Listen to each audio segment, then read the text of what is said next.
Il monte di Portofino presenta ripide e pittoresche scogliere e una vegetazione di abeti, pini, olivi e lecci che ne fanno uno dei più suggestivi parchi naturali d'Italia. Qui si trova l'abbazia di San Fruttuoso, posta nella splendida baia del Monte di Portofino.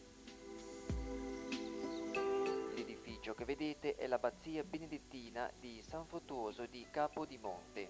Notate le robuste arcate inferiori, i due eleganti ordini di trifore del palazzo e l'alta cupola della chiesetta romanica.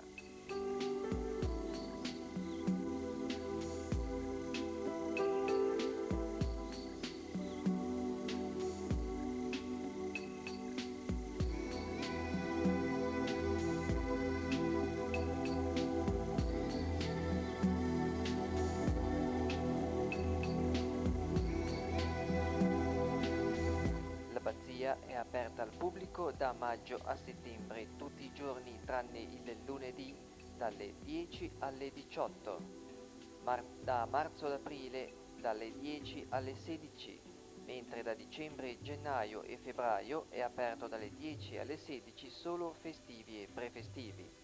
È chiuso il lunedì e il mese di novembre.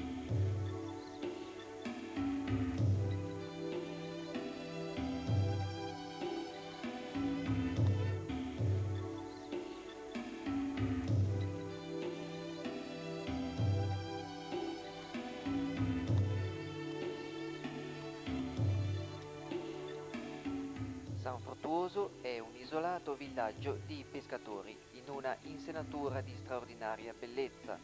Non vi sono strade, vi si giunge per mare con battello con servizio da Camogli, Portofino, Santa Margherita, Rapallo. È altrimenti raggiungibile a piedi in 90 minuti da Portofino Vetta o Portofino Mare attraverso i caratteristici sentieri.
Dietro il complesso monastico del X secolo, con il chiostro, la sala capitolare, la chiesa e le tombe dei Doria del XIII secolo.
celebre abbazia del XIII secolo ospita il Museo del Monte da alcuni anni con l'aiuto del FAI, Fondo Ambiente Italiano.